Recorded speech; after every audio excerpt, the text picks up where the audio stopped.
All right, everybody, welcome to this episode. I'm really excited. We have a special guest on today. She is a student of mine, a fellow Canadian, a friend. We love jamming about online business. Welcome to the show, Dani Paige. Hey, Gemma. So pumped to be here. So excited to have you. My husband knows your name because he does all of our back end, bookkeeping and things like that. And literally without fail, every time your name comes up, he's like, it's such a good name. Like Dani Paige, Dani Paige. So I was saying it with a weird dance and a little flip at the end of your name. It's just I feel like you should be you're already a celebrity in the online business world, but you should be an actress or something. You're so funny. You said that. You're like, you need to have both names. Every time you say my name, it's like Dani Paige. It's not just Dani. It always has to be Dani Paige. I'm like, that's so funny. Exactly. So Dani, for those who might not be familiar with you and your work, you are a copywriter. You have grown an incredible freelancing business. Do you want to just tell folks a little bit how you came to do this work?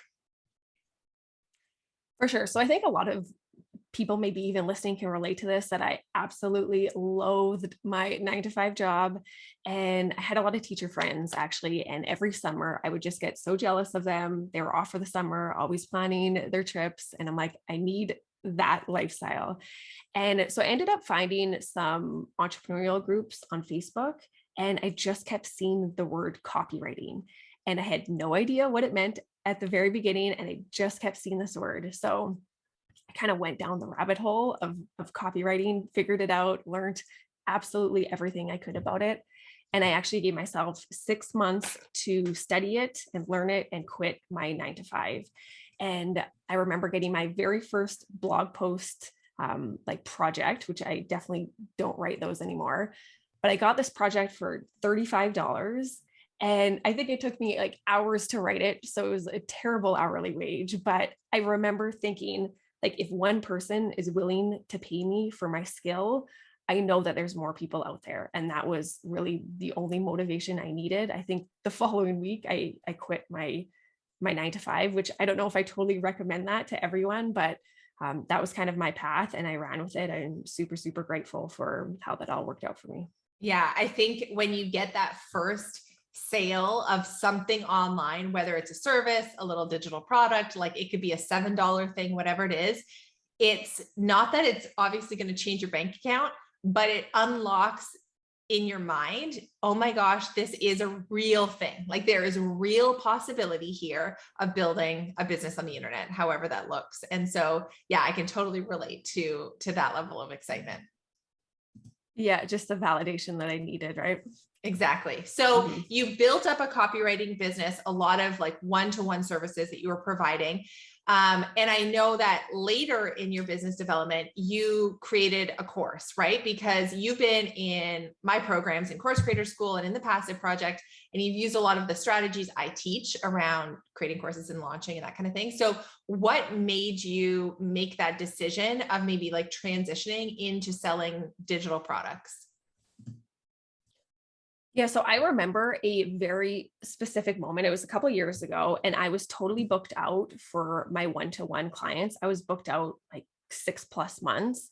And I think at first glance, that probably looked really great. I had clients, I had actually hit 6 figures in my first year. And so many things I'm super grateful about, but I also remember thinking that I was doing the math on my next 6 months and the income, realizing that it wasn't scalable. I was totally capped. Those next 6 months, they were already booked off. And that's all I was going to make for the foreseeable future. Right. And I was also busting my ass to get myself there. And so I remember looking back, and I actually kind of felt like I had put myself back, worked myself back into my 9-to-5 even a little bit. And that was really my light bulb moment. I was like, I needed to really switch my business model and start that one-to-many group or some sort of program to really help me become more scalable. And what was the first digital product that you launched? My first legit one was through course creator school with Sales Page Prep School. I did actually, though, prior to that, create a mini product that surprisingly did very, very well. It's been on the market for a couple of years now, the email closer. And I still get, it's been helping me grow my email list for sure. Yeah. So that's cool. It can act like it's like a lower ticket gateway offer that people can buy from you for under $100, get a sense of like Dani and her style, and then they can go on next to something higher ticket. Exactly. I definitely did not make income off of it for all the ads that you needed to run, but it did help me grow my list. And are you still running ads to that, or have you stopped that for now? No, I stopped that. It's kind of just organic, but it does still bring some people in for me. Very cool. Okay. So you launched Sales Page Prep School, which is, you're at this time anyway, your like signature offer, and did that kind of using the Course Creator School program. So what was your original, do you remember like what your original goal was with that launch in terms of like either income or number of students you wanted to get in, or was it just about building it and seeing what the launch was like? Yeah, I think honestly, it was more the latter. My original goal was just to launch it and like get it out there. To me, that was a feat in itself, just putting it out there. And once I've launched it, I've kind of added more to it each time. Like the very first launch was my beta launch. I was able to get like a handful of founding member students in. And then my next launch, I just did like email campaigns. It was totally minimal viable launch, emails to a sales page. And that was a feat for me. And then the next time I added the live webinar, and then I doubled the price. And, so each time I'm kind of adding more bells and whistles. I want to like run ads next time and get some affiliates in as well. So, but yeah, just starting small and kind of getting it out the door, it was a big feat. And then I've just added to it each time. Yeah, I love that. And I love the idea of layering on the strategies as you go, because I think people can get very bogged down in thinking, oh crap, the launch, okay, not only am I going to create this course, but if I need to do a launch that has 22 emails, a live webinar, a 3-day challenge, some sort of like SMS thing or a DM strategy, or like having, I don't know, the right widgets on the sales page or whatever that looks like, it can be really overwhelming really quickly. And I think what you did was perfect, which is like, let's get the thing out there. Let's make sure it's validated. People actually want to buy this offer, build it out, because that's no small thing to like create the actual product. It drives me nuts actually when people are like, create your online course in a weekend. Like you can't actually build out your online course in a weekend. It's going to take a little more time than that. So let's be a little more realistic about it. But then the beautiful thing is now you have this incredible program and product that people have loved. And now you can have fun in terms of layering on those strategies and getting creative with what your launches look like. Exactly. That's just it. Like, I fear that I would have maybe not launched it if I wanted to do all of those things right off the get-go. And now I am layering in the SMS text and that sort of thing, which has been super cool, which, I don't think would have happened if I was trying to do it all at once. Yeah. So how many students to date, do you know, have gone through Sales Page Prep School? Yeah. So I have had, each launch, I've had about 12 to 16 people join. Cool. And especially like my last time after doubling the price, that felt really good to have them come in on that. And like, what else is really interesting, Gemma, too, and I know you've mentioned this inside like Passive Project, is that every time you launch, your other programs tend to sell too. So I've been having great success with Sales Page Prep School, but then also when I launch, other things are starting to sell as well. And I put Sales Page Prep School on evergreen, like right after my last launch. I had a handful of students come in just on evergreen, like after doors closed. So that was really cool to see as well. Yeah, that is so cool. People kind of don't believe that that's like a real thing, but it's really accurate that when you are, I think what it is when you're launching, you are being so much more intentional about talking about what you sell, talking about people paying you money to like buy things from you and the results that you get for people, right? Like often we really shift the content that we're putting out there to being more basically just more like sale provoking style marketing, rather than just, often we get stuck in this idea of like, oh, I just need to provide value, and forget to mention that, no, I do sell things too.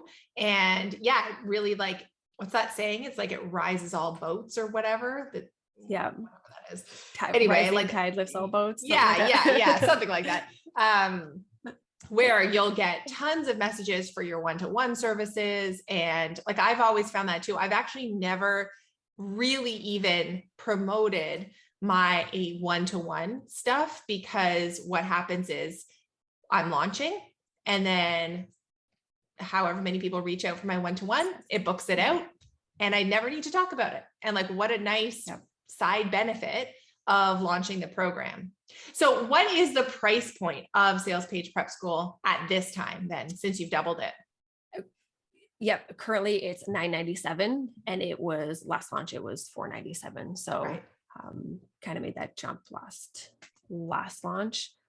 And that felt good. It was needed. It is definitely that higher price. I was myself holding me back.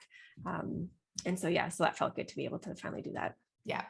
But that's okay. Like, people, I never want people to price things so low ball that it actually does you a huge disservice. But what you did was price it in a way that people were excited to come into that first round to get to work with you. You still felt good about, you were still making money in your beta and testing out and validating the concept and building it all out and getting great testimonials. And really, for yourself, feeling confident in the value that that program provides. So you can feel really great about doubling it and still feel like that's an excellent investment and gives a great ROI for the students. 100%. That's totally it. Yeah. Yeah. Okay. So back to the launching of the course, any big takeaways from like the process of creating and launching your course? Anything that maybe like surprised you? I think not letting myself be a perfectionist was huge for me, because we've kind of mentioned it a little bit, that I would have just kept improving it and not launching it if I just didn't do it. So that was really big for me. And just knowing that it would improve at every iteration. So that was really big. And then on like a kind of sappier level, I guess, just really realizing like how rewarding it is to be able to help more people at scale. Like, I really realized how much joy it brings me in helping people like really communicate how amazing their program is, when they're like, I wanted to say all these things on my sales page, but I didn't have the words, and now look at what I wrote. So it's been super impactful too. Just having like a one-to-many program. Yeah. So what comes next for you in your business? Like, what does the next step look like? Yeah, I'm currently shifting Sales Page Prep School to welcome in copywriters as well. It will still speak to course creators, but I'm kind of putting it on like another track to speak to them as well. I'm also kind of changing up the structure of the program, just adding more community, more long-term support, like some more year-round live components as well. So that's kind of what's in the works right now for me. Cool. And you'll continue to have this kind of like education arm of your business and still do some one-to-one copywriting with clients? Yeah, I think the goal is definitely move more towards the course and like one-to-many offer. At the same time, I truly love my one-to-one clients, and it helps me kind of stay in the game a little bit too. So even like being able to get to only like 1 to 2 big launches per year, I think would be the perfect combo for me. Cool. Okay, let's do some rapid fire questions. Okay, number 1, best subject line you've ever used in an email. All right, I went into my vault on this one, and I have a handful for you. So I guess not totally rapid fire, but I've got some great ones here. Okay. My list personally loves hearing about like my business roadblocks. I've always been super transparent to my email list. So whenever I have subject lines like my launch takeaways, or like even the word embarrassing, or I've said regretting in this before, they love soaking these kind of emails up. I also love to ask. I'm like huge on research. So I ask a lot of like feedback surveys and stuff. So I have a email goes out that says favor ? And this is actually a fun tip because I'm really loving like the one word subject lines and also subject lines with question marks. So for that last one, instead of saying like, I need a favor, or can you help me with this favor, or something like that, I literally just put favor ? And that got some really great open rates as well. I love that and one. Yeah. And a couple more. I have a subject called the confession. And then I also have like a couple days later, it's a sales email. I have the confession part 2. And this one cracks me up because I've actually had people reply to the part 2 one and be like, I missed the first email. Can you resend that to me? So I think that I don't know if it's like the having the part 2 on the end of it, which really builds some curiosity and people are like, oh, did I miss something? So that has been one that has done really well for me. And then I also have a subject line called the Joey Tribbiani sales page lesson, and which has amazing open rates. I don't know. I send out a lot of like friends memes and like language in my emails. So that one does really well. And then my last one here, I have in my evergreen sequence, which I am talking about sales pages during those emails. I have a subject line that reads, maybe you don't need a sales page, ... And it has ridiculously high open rates for that one. Okay, really good. There's like some key things from what you just mentioned that I'm going to like reiterate for folks. So like one word subject lines, using curiosity and question marks, like opening up, a question that they need to open the email to get the answer for, 2-parters, and then like references to pop culture. I think those are such good tips. I'm going to test out using the one word subject line because I don't feel like I do that very much. So I'm going to test it and report back. Awesome. Yeah. The short ones seem to have very good open rates for me. Cool. Okay. Biggest revenue launch you've ever worked on? Because I know you've worked with a lot of different clients. So tell us about, the biggest one. Cool. Yeah. So I have had my hand in a few bigger launches for sure. I have a big photography client who has over 900,000 followers on Instagram, which is like double Jasmine Star. Like it kind of blows my mind. So we've definitely had some bigger, like multi 6-figure launches. The last one was over 200 for sure. So that has been super fun to work on. And I also will mention, I have a weaving client. I do not weave at all. I actually, side note, put myself in the library for a week to learn all about weaving terminology because there's a ton of it. But I mentioned this one too, because she has absolutely no social media presence at all. And we had a $140,000 launch very recently together. And it was literally just me and her.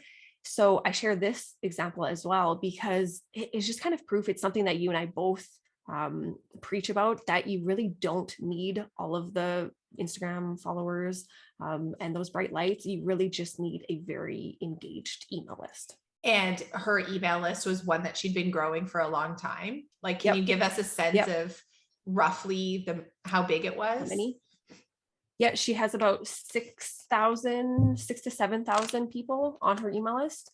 Okay, so but still, I was going to say like 6,000 to 7,000, but to make 140K, like that's an amazing return. Exactly. And yeah, it blew my mind. And it was just such good reassurance, because I've always said you really just need to hone in on your email list. And that was just such great proof. Okay. And last question about that particular launch. What was the price point of their program? Not that high at all. It was, all of her weaving programs are around like the $200 mark. Okay. Yeah. Interesting. Yeah. I have a friend who, like a very good, like in real life friend, who is in the kind of like creative arts space and sells digital products, actually around like hand lettering. And yeah, it's amazing. All of her stuff is generally, by and large, less than $200. And like she has a 7-figure a year business. Yeah. Isn't that nice? Yeah, it can goes a far ways if you have a great offer that people need Yeah. and an email list Yeah, that's that it. want to buy it. It can do amazing things for you, for Amazing sure. things. Okay, so back to sales pages. What is the number one thing that everybody should have on their sales page? I teach something in my programs called the heartfelt close. And it's kind of like my secret sauce section that I teach people to put at the end of their sales page. And it's more about like not finishing your page abruptly with like an FAQ section or 5 million CTAs or like a pricing chart, which I mean are things that we need on our page. But when we finish like that, it feels very cold and like not much connection. So I teach this heartfelt close, and it's about like writing a couple just heartfelt lines, paragraph at the end of your page, just about the purchase and like what it means to you and what it means to them, and really bringing like a human level to your sales page to really help with those connections. So that's really one big thing that I preach about on sales pages. I love that. And if anybody has ever like read any copywriting books or, done some research on copywriting, that people call it the sales letter, right? That's what sales pages, that's the original terminology, is that it's a sales letter. Mm-hmm. Well, how do you close a letter, right? You close a letter with like some sort of beautiful something at the end, right? You're not just going to leave it with, to your point, like FAQs or something very like unfinished. Yeah, I love that point too. Like, and in my sales pages, I like have like a handwritten Dani at the end. Obviously, it's just like handwritten font, but these little things, it really does make it feel more like a letter. Totally. Okay, so tell us the one thing you wish you hadn't done in your online business. That I hadn't done. Okay. This is an interesting one because I have made a lot of mistakes in my business. Last summer specifically, I had a $10,000 migration issue, which really set me back. I had to hire, it was awful. I had to hire just so much extra help, and like the new software was not working for me. I had migrated all of my funnels and my email marketing over to FG funnels. And I say it now because, spoiler alert, like I absolutely love them now. It has finally all worked out in the end. But yeah, it was a really big financial burden that I did not expect at all last year. But now I was saying that like some pretty rad positives have eventually come out of it. It did take me like 6 months to realize it though. So like every mistake, I probably have a lot of these to share, but like I wish I hadn't done it at the time. But I do believe that it really helped kind of carve my path to where I am now. Like now I absolutely love FG funnels. I will happily speak to it all the time. So I'm really glad I stuck it out, but tricky at the very beginning when you're going through it for sure. Yeah. Okay. Your idea of like the dream business, like what does that look like for you? Dream business is summers off for sure. Like my very original goal with all of my teachers having our summers off. I'd like to have a 3-day work week is the goal. And we've kind of mentioned it, like getting my courses to a place that I've really scaled back, only taking on 1 to 2 big launches. And then I have kind of my courses as my main business.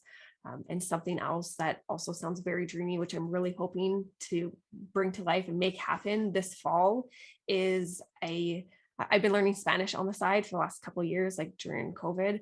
So I'm planning to take a trip, like a full immersion, and going to Mexico for at least a month, like 4 to 6 weeks in the fall, and really like giving this an honest shot. So that, and like having a business that allows me to do that, is like the foundation of everything. So that is definitely a dreamy business that I hope to make a reality very soon. Yeah, I think you're well on your way. That's cool. Thank you. Okay. Those were really good answers. So just before we wrap up, and you can let everybody know where to find you and all that kind of stuff, because you've gone through, like, you're kind of one of those unique students of mine that is like gone through Course Creator School and the Passive Project. So you're still in the Passive Project. You've like learned a lot of my methodology or my approach to things. What would you say? Either you can answer this as like, what have been some of your biggest wins as being a student of mine? Or also like, what would you say to someone who's maybe considering joining either of those programs, but is maybe like sitting on the fence? Yeah, I really cannot speak to your programs enough. They've helped me get to my business to exactly where it is today. So I'll kind of speak to the biggest wins for both of them. Thinking of Course Creator School specifically, it has really helped me nail down like my course framework, like how you teach your sold method. It really helped me uncover my proprietary process. So it helped me create this. I have what I call now the double pop process. So I have like 2 pops inside Sales Page Prep School, like prep, organize, perform, and then we move on to perform, optimize, personality. And it's really been huge to help me teach the uniqueness of how I teach writing a sales page. So you definitely pulled that out of me in Course Creator School, which has been massive for my program. And then thinking about Passive Project, really getting my program on Evergreen has been huge. That is obviously the foundation of Passive Project. I always think about, I'm sure you've seen the meme too, where it reads something like, when you buy from a small business, there's a real person doing happy dance.